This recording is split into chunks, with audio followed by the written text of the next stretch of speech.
Right, so there you can obviously see I just laid out the patterns onto the steel. I traced them onto the steel, so now I'm going to cut it out of the steel. Again, going back to patterns. Patterns are incredibly critical. It's one of the lengthiest processes, part of the process, because you have to now visualize a 3D object in a two-dimensional shape. So you need to know how the steel will be able to change, mold to where you want to move it to, which helps you develop your patterns. A lot of trial and errors coming to my patterns. I still make mistakes. There will always be mistakes. One thing with patterns though is that's critical when designing patterns, especially starting off early. You can always cut something smaller, you can't cut it bigger. So always add on a little bit extra. If you think it needs a little bit more, add on more than you think it might need, obviously within reason. But you can always then cut it smaller, grind it smaller, or cut it to how you need. You'll find that as the more you experience, the more you go along, you will refine your pattern considerably. Your patterns will get tighter and smaller, more to the shape at the end of it. I've seen very experienced armourers from across the world who start off with a thick piece of round steel, and they'll forge it to a point where it comes into the pattern.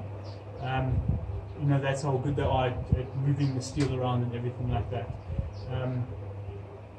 Originally, and I had a great conversation with Dr. Tobias Capwell about this in the Wallace collection when I was there in June. And most of this steel, they never bought big sheets like this. There's obviously a small section of the sheet that I've left. They never had sheets like this. You can go to a steel guy and buy the size of the steel that you wanted. What happened then is they would have to forge it to you. So obviously they get a bloom, and a wrought iron bloom that you would get, and they would forge out a basic pattern, which the armourer would then take further. Forging out of bloom, you've got a round piece of steel, you have to flatten out. That's where you can get your variance in thickness considerably. Like on your helmet, you'll have a thick on the front, thin on the back, medium thickness on the sides, and also thick on the top, depending on where the blow is going to take, where the action is going to be on the helmet. So obviously now this is now 1.6mm mild steel that I'm working with. I can be assured that this is 1.6mm across. The carbon context varies a little bit because this is not what you would say commercial certified mild steel. That's a little bit more expensive.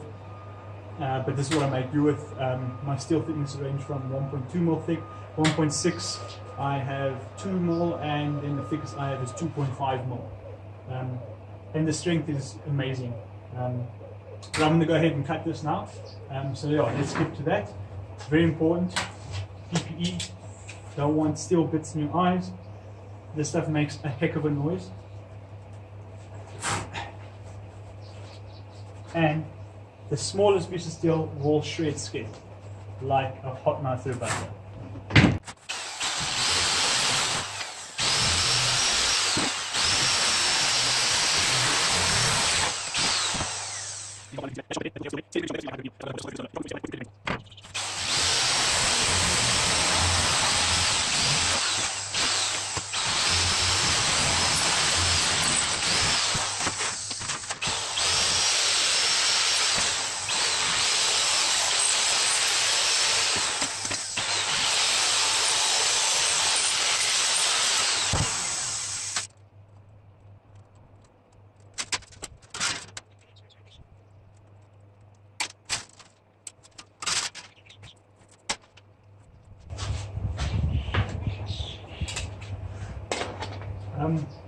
I do also suggest, you'll see, I tend to cut off edges.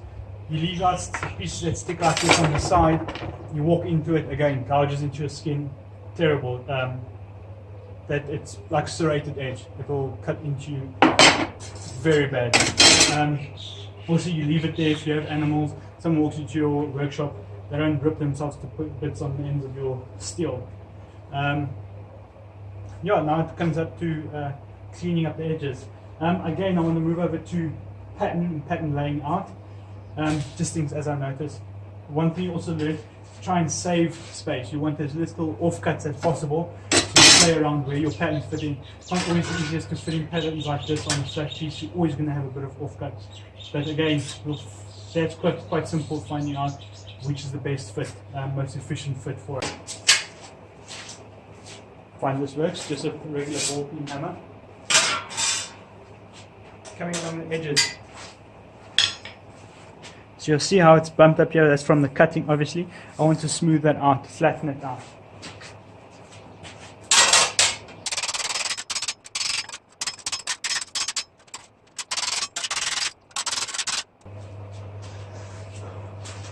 This is my, I think it's a 50mm wide bolt, 2-meter long bolt. This bolt stand I made myself. Designed it on the 3D CAD module. I had this plasma cut out for me. The rest I did, I machined the wheels myself. I machined all the wheels myself. Found the old lawnmower motor, 1.5 horsepower. Rigged everything up, worked out the pulleys. This thing should be running at about 25 to 30 meters a second. So yeah, now I'm going to clean up the edges on that piece of steel.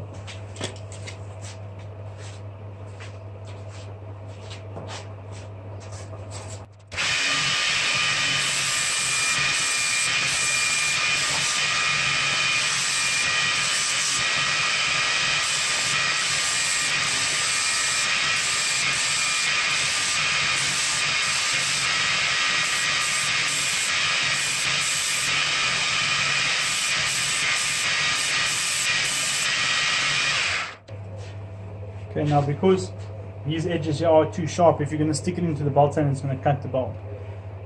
It's not very pleasant when that bolt comes off at 30 meters a second. It sure does beat you. So I'm going to do this by hand, by filing it out.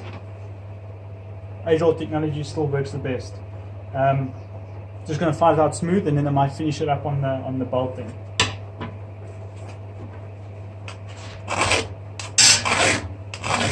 Files are a directional tool. There's a direction, always strokes away from you.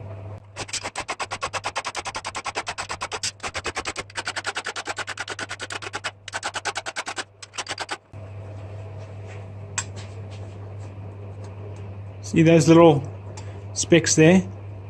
Come on, focus. Focus. Okay. See those there? Very, very fine little things. They will puncture through your skin like a needle, like a hypodermic needle. I've had that pierce my flesh far too many times. Be careful of those.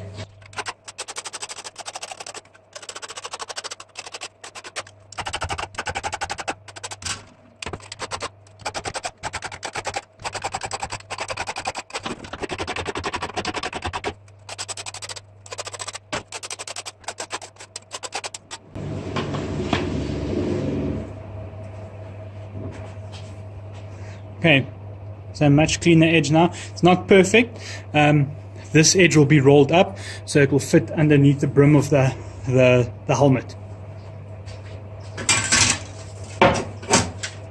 Alright, now from flat pattern to a 2-piece cutout is for next thing will be put on into the forging out, flattening out a bit. I get a bit of a warp downwards, then fitting it to the helmet, and then going on to the next piece. Yeah, so thank you for coming with me today and having a look see at how I make a bit. I'm trying to do more of these videos. Any support I get is great. I have, for those of you who haven't seen, I have opened a Patreon account. It's just a bit of extra help, to help me fund some of my stuff. I don't get to do this often. This is also to help me hopefully push me to make more, spend more time doing this, and just to, help me create what I love.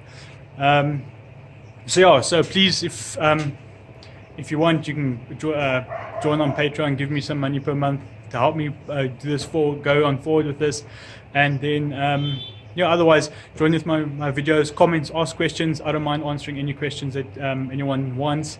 And yeah, great, thanks a lot. See you next time.